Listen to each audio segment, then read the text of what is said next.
that momentarily. Let's get today's show started on the app, on the website, and of course on Facebook. And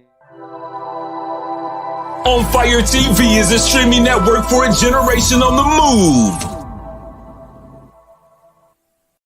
Back, you man, Diamond K in here, of course, the DiamondKShow.com, on fire-tv.com.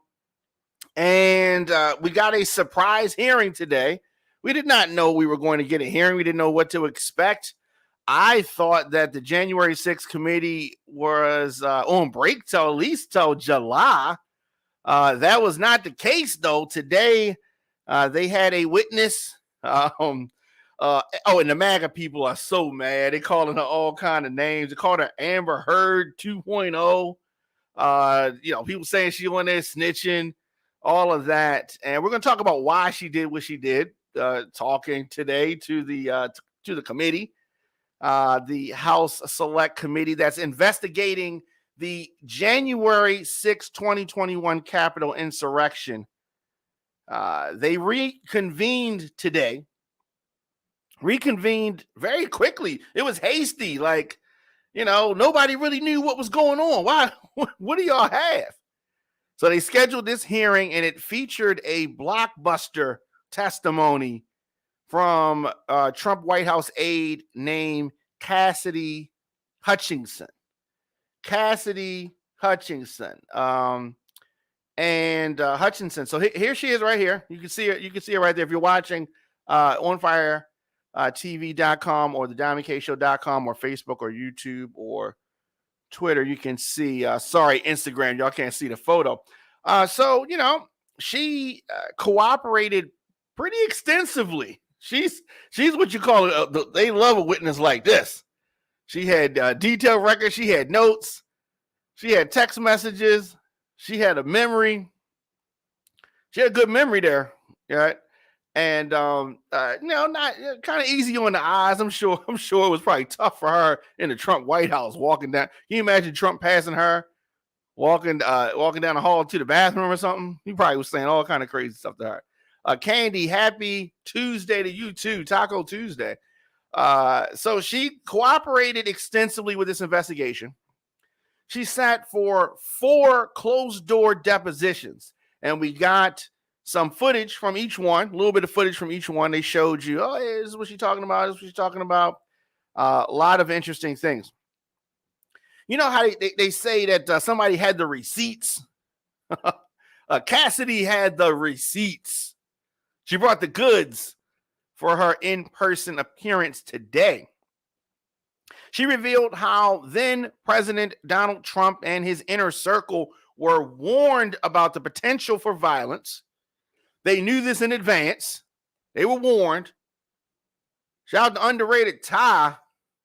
Get me that new music, man. Give me that new music. DJDiamondK@gmail.com. Underrated Ty. What up, though? Jamal, what up, man? What's going on? Shouting out some folks on Instagram, y'all. All right, so okay, what's going on? Muhammad, what's going on? Big up, bro.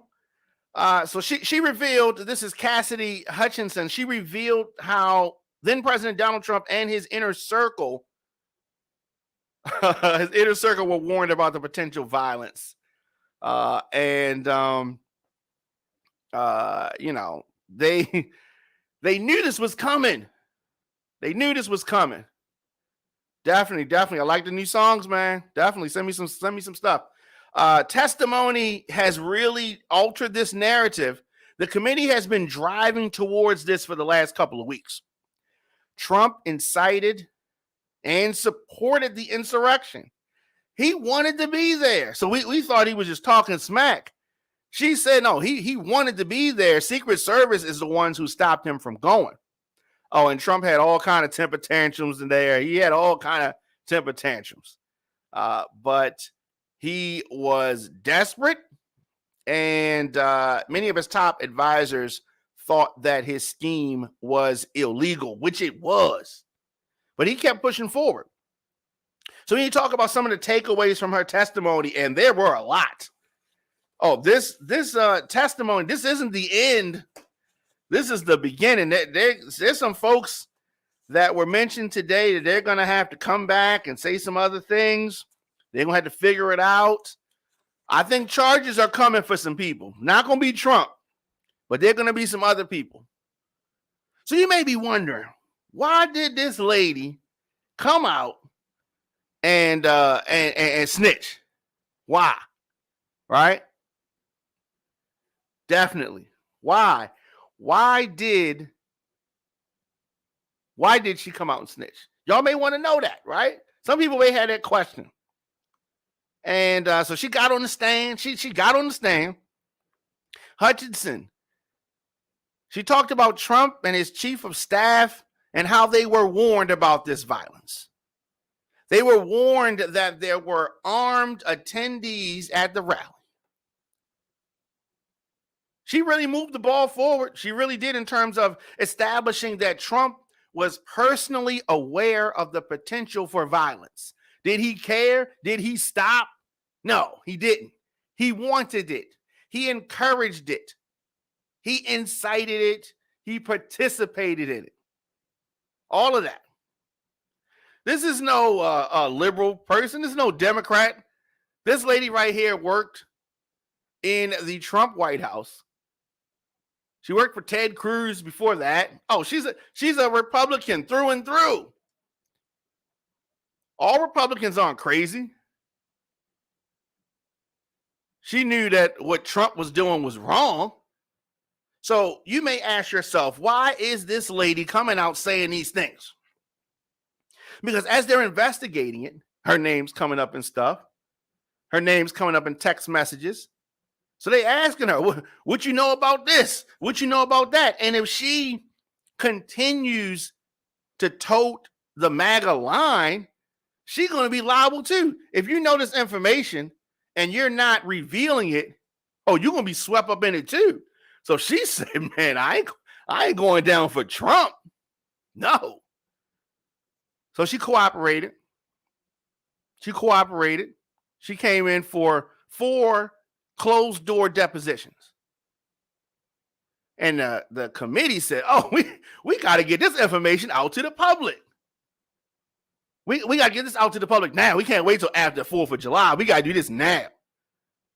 So they have this hearing today. Trump was personally aware of the potential for violence, yet he forged ahead on January the 6th with his attempts to rile up his supporters to interfere with the joint session of Congress that was going to certify President Joe Biden's victory.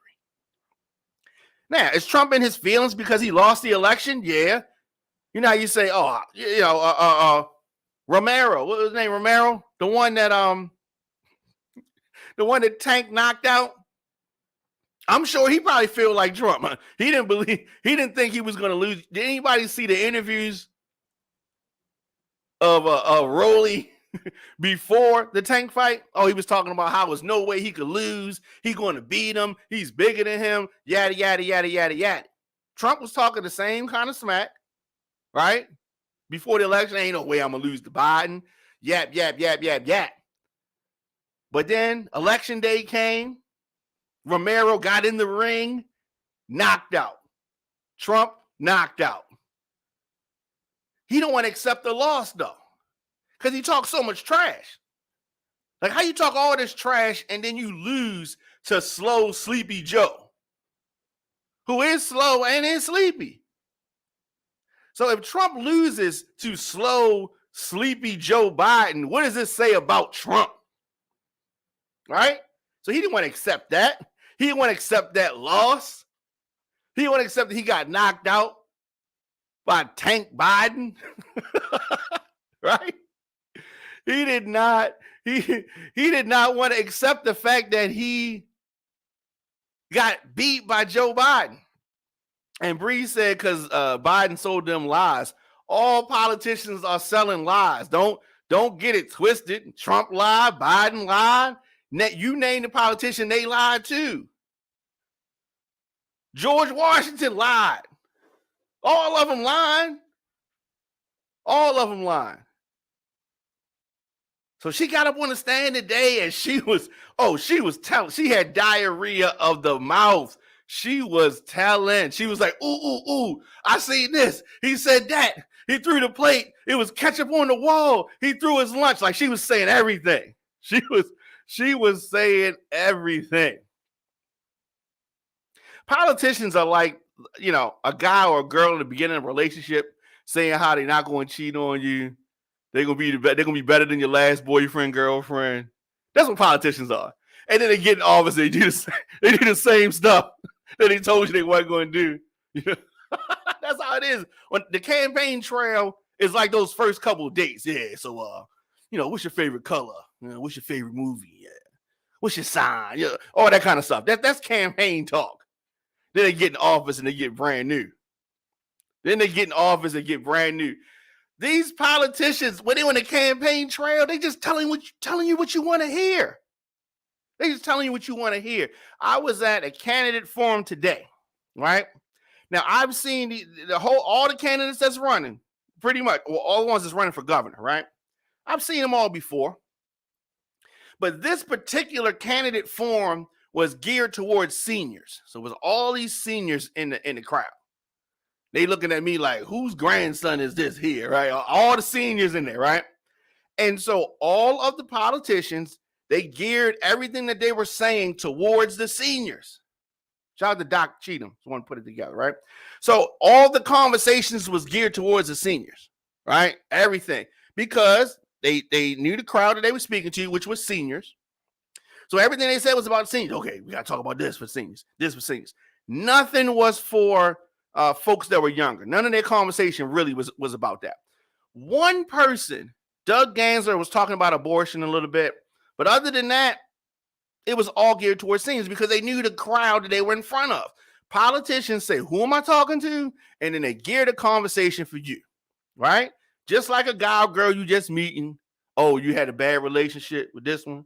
You had a bad relationship with that. Well, I ain't gonna be like that. Oh, he didn't give you this. I'm gonna do this. You know what I mean? That kind of stuff. That's what politics. So don't think that any of the politicians are being honest with you because they're not in office. They don't know what they can do. They don't know how hard it's going to be to actually enact what they're saying. They have ideas, but they need other people to go along with those ideas in order for the things that they're promising you to actually happen. These are recommendations. They give me some recommendations. Maybe I'm going to do this, but don't think that they definitely are going to do it, right? Don't think they definitely going to do it. Oh, my goodness. Dr. Kyle Berkeley, I need to holler at you. Definitely, I need to holler at you. I need to holler at you about your book. I need to holler at you. Yeah. So hit me up, please. djdiamondk@gmail.com, Dr. Kyle Berkeley. So, and Dr. Kyle Berkeley was talking about why. So I'm going to get back to the why again. She did not want to be held liable because they're investigating. She is an aide to the chief, or was an aide to the chief of staff. She was in a lot of these meetings. Her office was a stone's throw away from the president. She heard a lot of this stuff. So she's holding this information in. She herself is going to get swept up in it. Right? She don't want to get no conspiracy charge. All my folks in the hood know about conspiracy charges. You know some stuff that's going on, and you turn the other cheek and your name come up in the text messages, your name comes up in the notes, your name comes up in the investigation, you're going to get a conspiracy charge unless you cooperate. And she didn't want to take the charge, right? This young white girl, she ain't trying to take the charge. She ain't trying to be on Orange is the New Black, right? She was like, oh no, I'm telling. She's like, I'm telling. I don't blame her. I'm glad that she's telling because we want all the information. We want all the dirt because we don't want this happening again.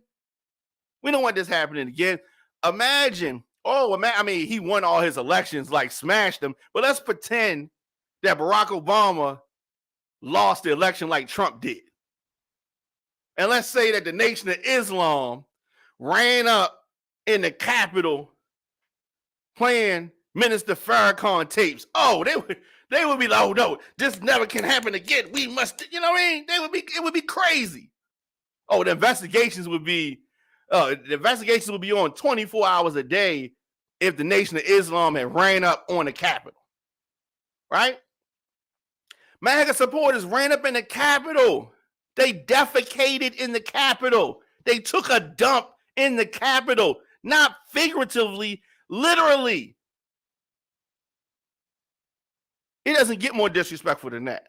I think taking a dump somewhere is worse than spitting on somebody. I think that might be worse, right? You want somebody spit in your mouth or you want somebody crap in your mouth? I'll do spit for 500. You know what I'm saying? So these MAGA supporters, understand this. These MAGA supporters ran up, disrespected the Capitol because Donald Trump put a battery in their back because he lost to slow Joe Biden. Right? That's what happened. And this white girl said, no, I did not condone any of this stuff. Don't put me up in this. Trump did that stuff. I told him don't do it. I told him don't do it. And there are going to be others that are going to do the same thing. There are going to be other people that's going to come out and say, look, no, I'm not down with this Trump stuff. He did this stuff. They're going to start coming out the woodworks telling. They're going to start snitching. She said that Trump was told that morning that weapons were being confiscated from some of his supporters who came to the rally. This is that rally early up when he was putting the battery in their back. Later, when Trump and his team were at the Ellipse, the large oval lawn on the south side of the White House, and before his speech, Trump was barking out orders at staffers to take the mags away, referring to the metal detectors. He didn't want the metal detectors out there because he knew that they were strapped. He said that because these people in the crowd, they're not here to hurt me, right? They're not here to hurt me. It's Pence and Congress that they want to hurt. Nancy Pelosi. Trump also said that I don't care that they have weapons. According to Hutchinson, this is particularly shocking because Trump then encouraged that same crowd to march to the Capitol while the lawmakers were trying to affirm Biden's win. This is your man. He roused these people up that he knows are armed to go down to the Capitol. You trying to tell me that's not an insurrection? You trying to tell me that this is not some form of something that's against the law? Yeah. Hundreds of Trump's diehard supporters soon stormed the Capitol. They had knives, bear spray, metal poles, tasers, and there were some guns. Can you imagine if Black Lives Matter stormed the Capitol carrying knives and bear spray and metal poles and tasers and spears and guns? Where do you get a spear from? So the potential for violence was there. He knew that there was the potential for violence. One, he knew who he was talking to. Trump intended to go to the Capitol and pushed to do so up until the last minute.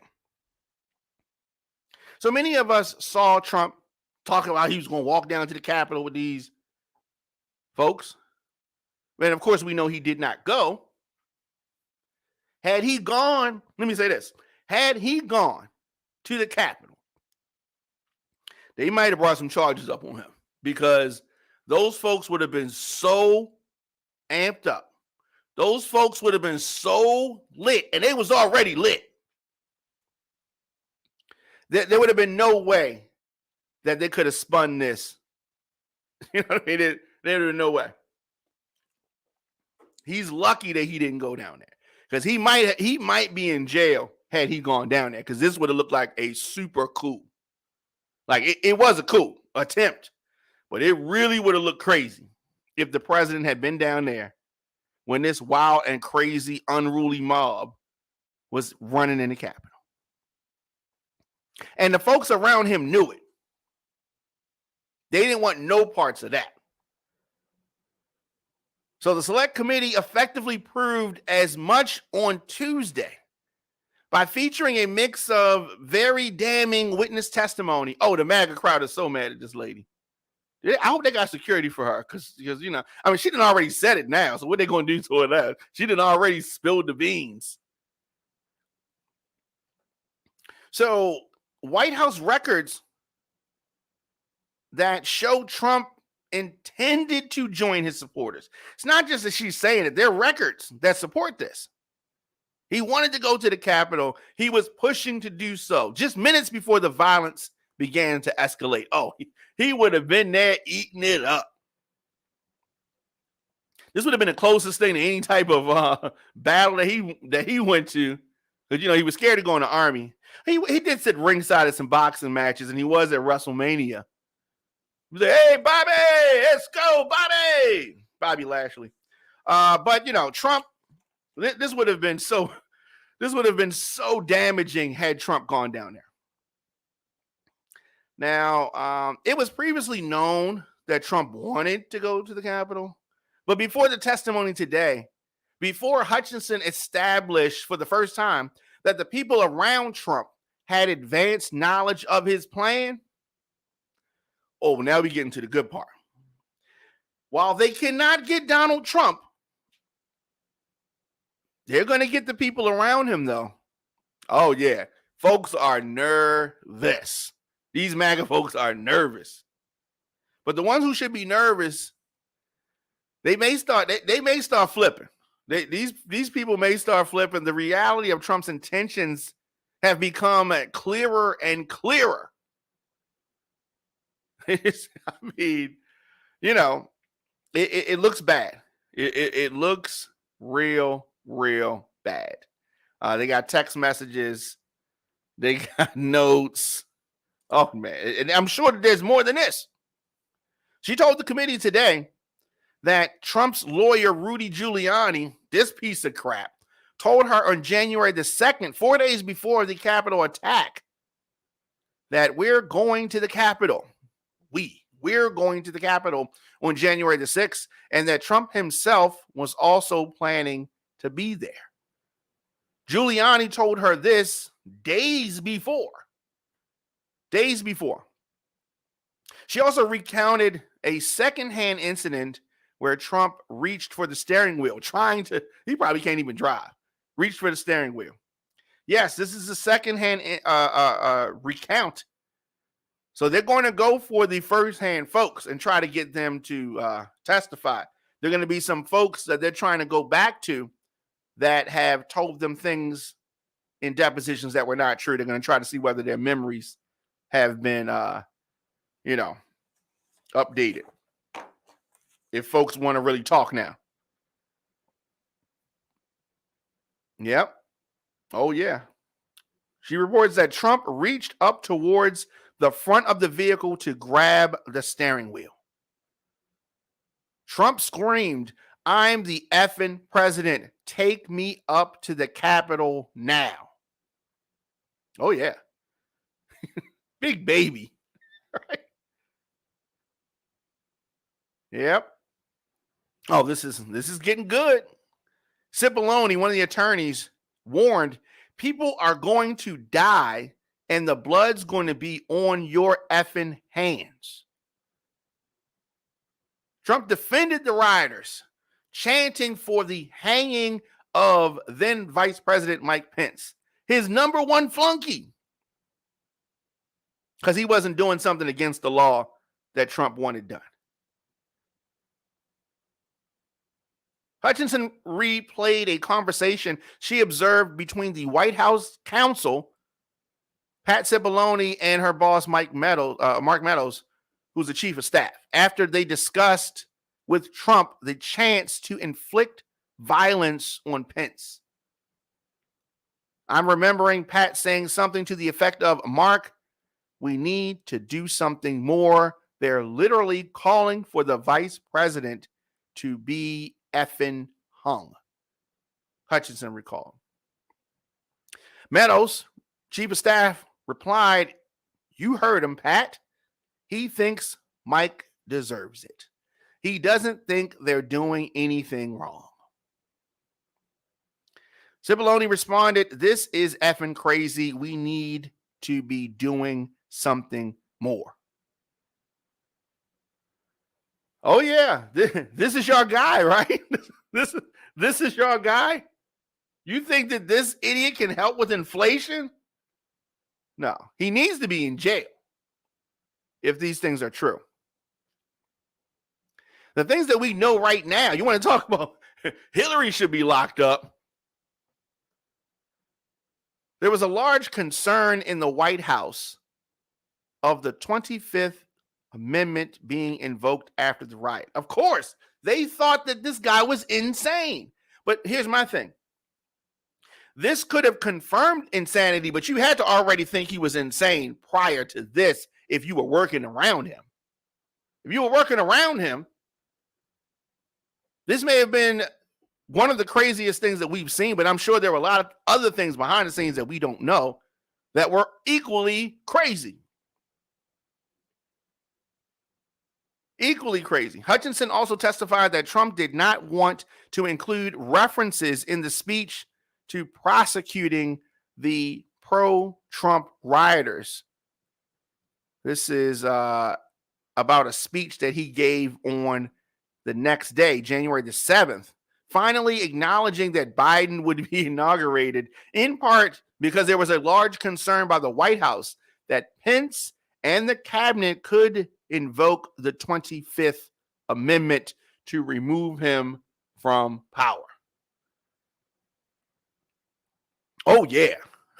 Yeah. So Trump had no choice. He said the bare minimum the next day. Bare minimum. Large concern about that. He did not want that in there because he didn't want to prosecute those folks. He's the one that told them folks to do it. He's the one that called for the big event that was going to be wild and crazy at the Capitol. He's the one that said there's going to be an after party at the Capitol. BYOB.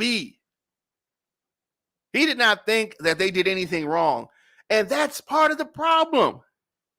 He looks at what we saw at the Capitol and he said, oh yeah, they were mad. He thinks that that was cool. So imagine if you give this lunatic another shot, what is he going to do then? Trump's conduct on January the 6th was un-American and unpatriotic, according to Hutchinson. I tend to agree with her. It was an emotional, it was a powerful testimony. Trump's behavior was un-American, she said. The committee asked her to describe her real-time reaction from January 6th when Trump attacked Pence in a tweet around 2:30 that day, which was after his supporters invaded the Capitol, forcing Pence and the lawmakers and staffers to literally run for their lives. He started chanting, "Hang Mike Pence." It's a weird thing to say, right? She said that as an American, she was disgusted. She said it was unpatriotic, it was un-American. We're watching the Capitol building get defaced over a lie. Oh, and what was the lie? Trump lost the election. Okay, right? Trump lost the election. He got smashed by the person that he said couldn't smash him. But anytime you make these kind of claims, it happens. The Titanic, they said the Titanic was unsinkable. And what happened? First voyage sinks to the bottom of the ocean. Trump said he couldn't lose to Biden. What happens? Lost. Never say never, right? Is that a Brandy album? Never say never? Yeah. Her condemnation of Trump's behavior may shed some light on her motivations for coming forward. Why is she going to come out with this damning information about January 6th? Committee members heap praise on her and other Republicans who have testified, calling them patriots. She says that it was something that was really hard in the moment to digest. She was trying to process what was happening at our Capitol.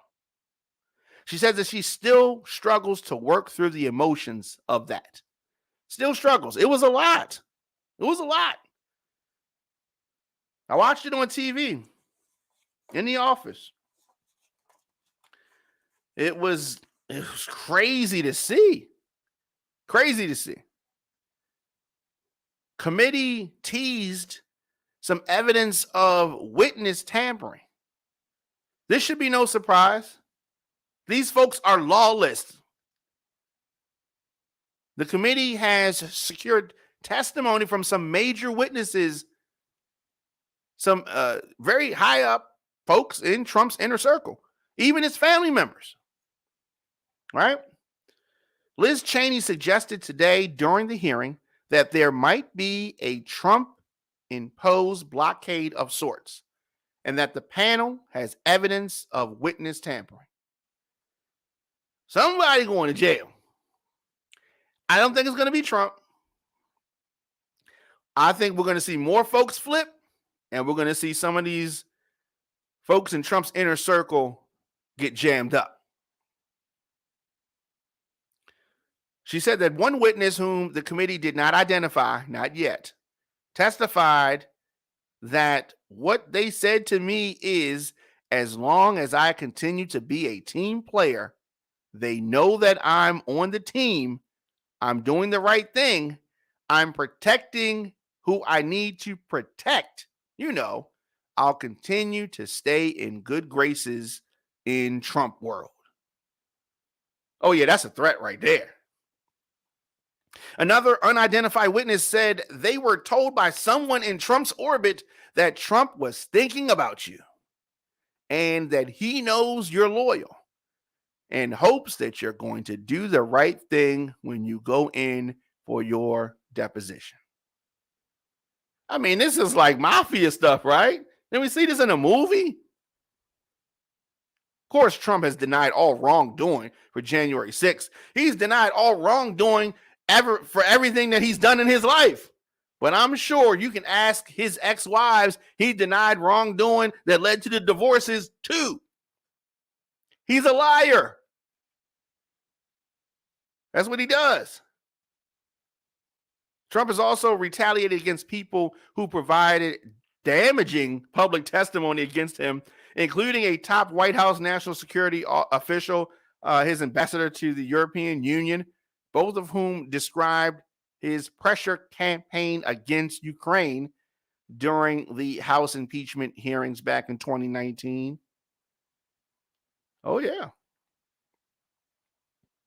Trump has repeatedly used private and public channels to pressure people who could testify against him.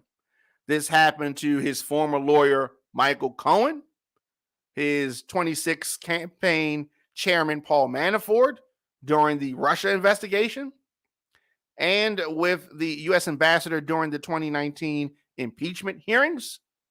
He's not above that. That's small potatoes. Small potatoes. This is going somewhere. This is they're pointing to something. Somebody's going down for this. I just don't think it's going to be Trump. I don't think it's going to be Trump, but I think that the American people need to have a very clear picture of what happened. Former President Trump dismissed January 6th threats. He wanted to join the crowd. He wanted to stage dive with the MAGA folks. Oh, yeah, he did. He did. It's your guy. Ain't it your guy? She's 25 years old. She was a special assistant and aide to former Trump chief of staff, Mark Meadows. Yep. 25-year-old young lady. She's like, I did not sign up for this stuff. She's like, I did not sign up for this. For the last 16 years, the Baltimore Crown Awards has been connecting, developing, honoring, and promoting the Baltimore scene. Get your green clothes ready, formal, semi-formal, or however you feel fly, because the 2022 Baltimore Crown Awards is an emerald party. The nomination process is happening right now. This is going to determine the actual nominees for the show. They need your input. Take a moment to visit the baltimorescene.org. Tell them who should be nominated at the 2022 ceremony. Many great categories, from visual artist of the year to retail to makeup artist to movement of the year. Let your voice be heard at the 16th annual Baltimore Crown Awards. Goes down Saturday, November 19th at the Garage, 6 Lafayette Avenue in Baltimore, 21202. Hosted by Desi Alexander. As I said, tickets, thebaltimorescene.org, or text 443-248-2596, the Baltimore Crown Awards. Of course, your man Dominic K in here, thedominicshow.com, onfire-tv.com. We are talking about this testimony today, which was, there was a lot of explosive things that this young lady revealed. Talked about this altercation in the armored vehicle, which is dubbed the Beast. It's the bulletproof vehicle that the president rides around in. Yeah, she had a lot of things to say. Very interesting things to say. I am anxious to hear folks' comments on this. Oh, and the MAGA crowd. Oh, they're so mad. They're so mad about this. But it is what it is. It is what it is. And more things are going to come out, and I'm here for it. I'm here for it all. I am here for it all. On Fire TV is a streaming network for a generation on the move. And we're back to the Dominic K Show on fire-tv.com. So a Goucher poll shows slight leads in the Democratic and Republican governor race. Election day, 3 weeks in Maryland, 3 weeks from today. So who is going to be your choice, Maryland, in the primary elections? For many folks, this is a tough call. I've talked to folks who still don't know who they're voting for yet. I don't even know who I'm voting for yet. All right? But we're just 3 weeks away. And this Goucher poll of more than 500 Democrats gives Peter Franchot a slight edge over Westmore and Tom Perez. But those percentages are within the margin of error. It says that Peter Franchot is 16% to 14% for Westmore and Tom Perez. So Franchot had 16%, Westmore and Tom Perez both having 14%, with 35% still undecided. The poll also found that 63% of voters who picked a candidate say that they are willing to change their minds. It's still a up in the air race. Why is that? Nobody is really, nobody's really excited the Democrats in Maryland. For the last 7 years, we've had a Republican in the governor's mansion here in Maryland. So I think that also plays a fact in this. The poll found that 63% of the voters who picked a candidate said they're willing to change their mind, meaning they are not completely engaged to the candidate who they may vote for, right? 3 weeks is a long time, they're saying. I don't know. It's a soft yes. Soft yes. In the Republican race, Donald Trump endorsed Delegate Dan Cox. Right? Dan Cox in this poll is actually leading Governor Larry Hogan's endorsed former Commerce Secretary Kelly Schultz. by 3 points. Now, here's what's ironic. I was talking to TJ Smith on this very show a few weeks ago, and I told him dismissively, Kelly Schultz got this on the Republican side. She's going to be the nominee for the Republicans. And he said, oh, I don't know about that. The Dan Cox, the Trump guy, could win. And I'm like, no, man, he's crazy. Like, he's too far to the right. And look at this. Based on this poll, TJ Smith, may have been on to something here. Now, it is within the margin of error. Just under half who picked a candidate, just like on the Democratic side, said that they're still willing to change their mind. Today, by the way, is the last day to register to vote or change your party affiliation before the July 19th primary. Now, just because the candidate is not in the top 3 of this Goucher poll, that doesn't mean anything. This race is not over yet. Not by a long shot. Early voting is going to open July the 7th through the 14th, 7 a.m. to 8 p.m. So you have that coming up. Oh, it is getting ready to be very, very interesting. Primary election day, as I said, 7 a.m. to 8 p.m., July 19th. Of course, this date is a change due to a court order. Man. So on the Republican side, candidates are for a gubernatorial race, Dan Cox, Robin Ficker, Kelly Schultz, Joe Werner. The Democratic side is 1, 2, 3, 4, 5, 6, 7, 8, 9 candidates on the Democratic side. And to me, that's part of the problem. It's too many candidates, and nobody is really sticking out. I've had a chance to listen to all of the candidates speak. I'm familiar with all of the candidates' platforms. We're going to be speaking with a few candidates in the coming shows. And, they have some great stuff. Even some of the Republicans have said some things, that didn't sound, crazy, right?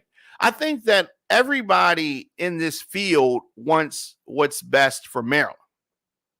Now, what concerns me is, does that mean all of Maryland? Because for Larry Hogan, it didn't mean Baltimore. If you ask Larry Hogan, Baltimore wasn't even in Maryland, right? So, I don't know. We have choices to make. Of course, in the Baltimore City side, the state's attorney's race is something that many folks are talking about. I think that more folks know who they're going to vote for in Baltimore as far as the state's attorney's race than do for the governor's race. In that, the Democrats are Marilyn Mosby, Ivan Bates, through Vignarajah. And the independent is Roya Hanna. There is no Republican candidate for this position. Attorney General. So Democrats, you got Anthony Brown, familiar name. Katie Kern O'Malley, familiar name. And you have some Republicans who are not as well known, but they're in this too. Comptroller, something that you hear people talk about. That's the tax person. Richard, what up, though?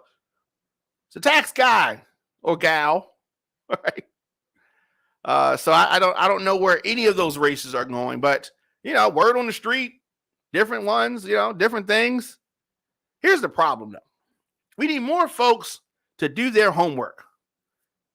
Many folks in Maryland just vote for the name that they know, the popular name. Now, in some instances, here's how we got Larry Hogan. There were too many Democrats in the race.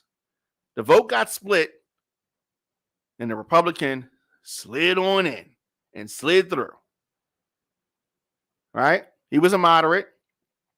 He says he didn't sound completely to the right. Sounded, kind of right of center.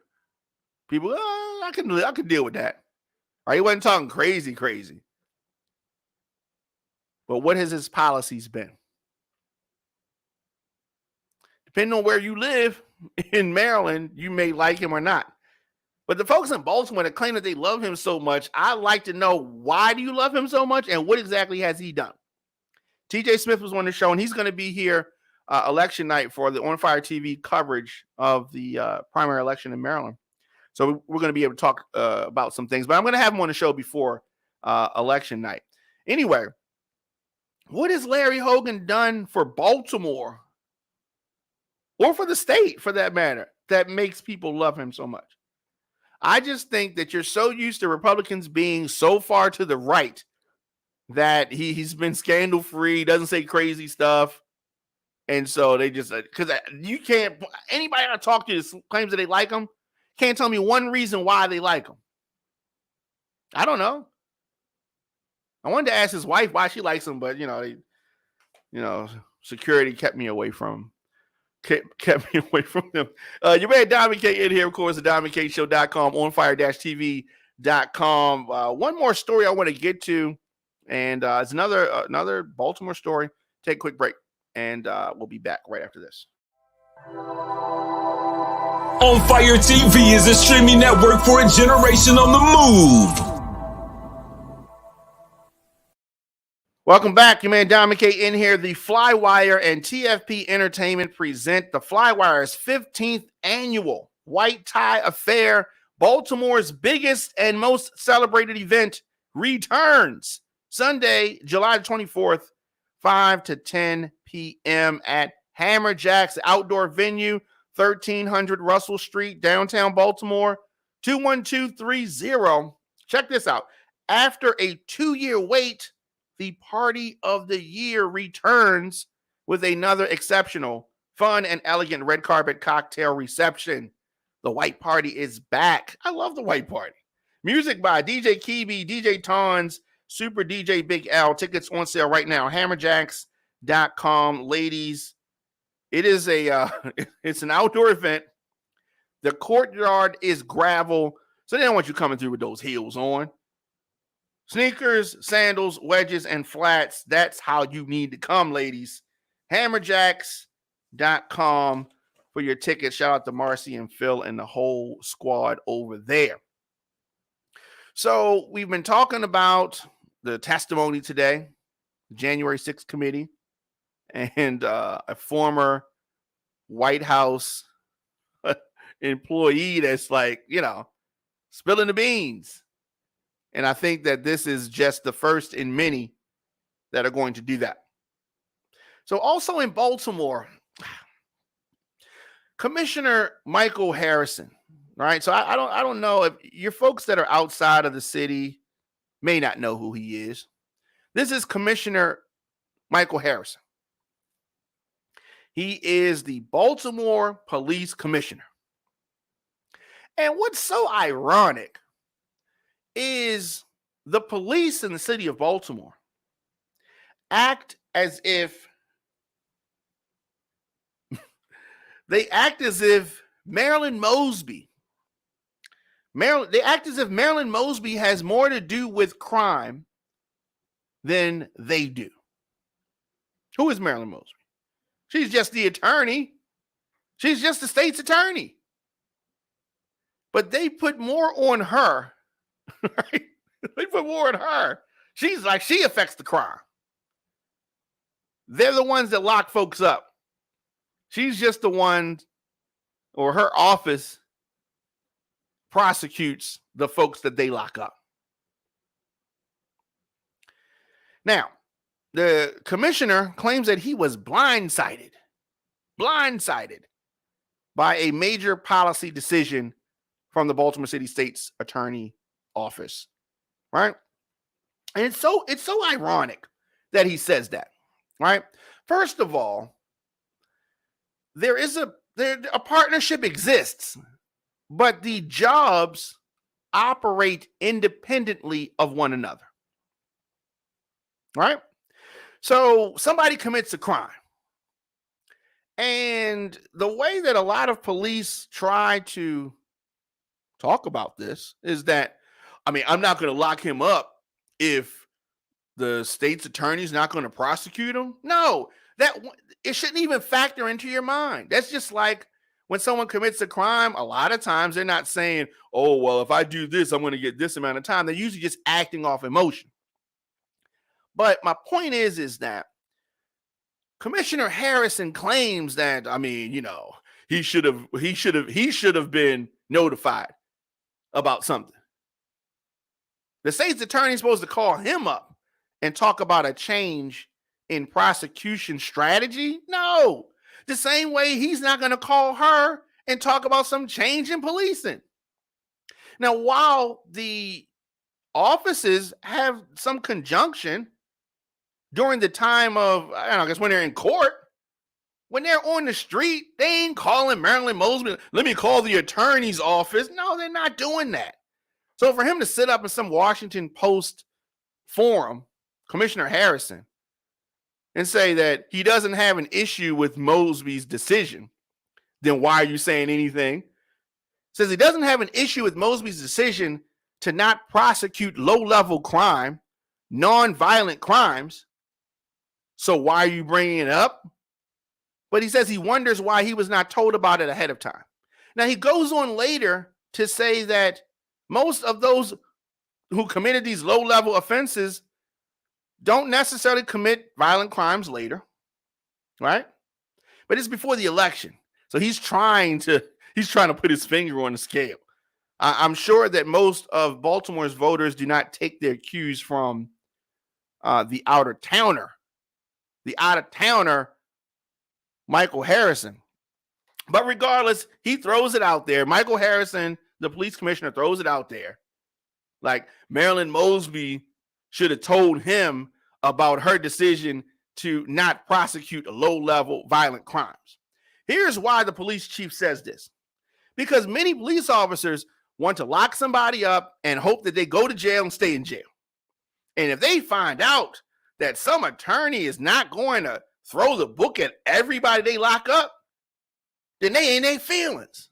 They feeling like, oh my God, I ain't gonna do my job because I want this guy who's I'm locking up for some stupid crime to go to jail for a long time. And if I don't feel like Mosby and her attorneys are not gonna lock him up for a long time, keep him in jail, then I ain't gonna do nothing. I'm gonna sit in my car and text on my phone. That doesn't make any sense. So when they try to sit here and blame the attorney's office for them not doing their jobs, I call BS. I call BS on it. It's always an issue. It's always a reason. Before Mosby got there, they were saying, oh, our cars aren't fast enough. We need faster cars. The criminals have fast cars. The criminals are on dirt bikes. We can't catch them. We need fast cars. It's always an excuse. When they screw up, oh, it was training. We weren't trained well enough. The VCR and the DVDs, they was outdated and we need more training. It's always an excuse why the police are not doing their jobs, right? That was their job. They got a simple job, right? You got a simple job, right? They shouldn't even be thinking about the prosecution of somebody. They should just be cleaning up the streets. The attorney's office are the ones who are thinking about the prosecution of the offender, the suspect. The police officers, if everybody stayed in their lane, if police officers stayed in their lane, instead of trying to jump in the attorney's office lane, then things will be a little bit better. But we got police officers trying to tell attorneys how to do their job. And then we also got police officers trying to tell the folks in City Hall how to do their job, right? If the police focus on their job and stop making excuses, things would be a little bit better. Let's look at this like the Baltimore Ravens, right? Let's say that Baltimore City is the Baltimore Ravens, right? And the police department is the offense. And the state's attorney's office is the defense. And the mayor is the quarterback. What we have is the offense talking about what the defense ain't doing all this yapping. But yet their receivers getting smoked all the damn time. And they're blaming the fact that their receivers getting smoked on something that the defense did. No, that doesn't make sense. Everybody stay in their lane. The mayor's office and city hall stay in their lane. And sometimes these lanes intersect. But everybody needs to do their own job. Police focus on their own job. State's attorney focus on their job, and so on and so on. Right? Now, in response to Commissioner Harrison's comments about the prosecution of misdemeanor crimes, the Baltimore City State's Attorney's Office released a statement that reads in part, "Our decision to decline to prosecute minor offenses, such as marijuana possessions, came about with the collaboration of public health experts and has led to a significant reduction in arrests." Oh, they don't like that. The police does not like a reduction in arrests. They want to arrest more people. But anyway, they said that it has led to a reduction in arrest. Here's why it led to a reduction in arrest. Because less of them are wanting to arrest people because they think that nothing's going to come of it. It's just an excuse to not do their job. We need more accountability. We need more folks doing their job. Real simple. But she finished it off really nicely. So we appreciate the commissioner's continuous support for these policies. That was that smart. She was getting smart, but with a smile. It's election season. She can't say how she really feels. But after she gets reelected, she's going to talk crazy. If she gets reelected, she's going to talk crazy. She's going to talk crazy. She's going to talk crazy. Right now, she is biting her tongue. Her tongue probably bleeding. She want to say stuff so bad. Giselle, is that how you say her name? Maxwell? 20 years in prison. The Epstein chick. Ghislaine? What kind of name is that? Anyway, she was sentenced today, 20 years in prison for helping the wealthy, late Jeffrey Epstein sexually abuse underage girls. The sentence was stiff. They had her on suicide watch.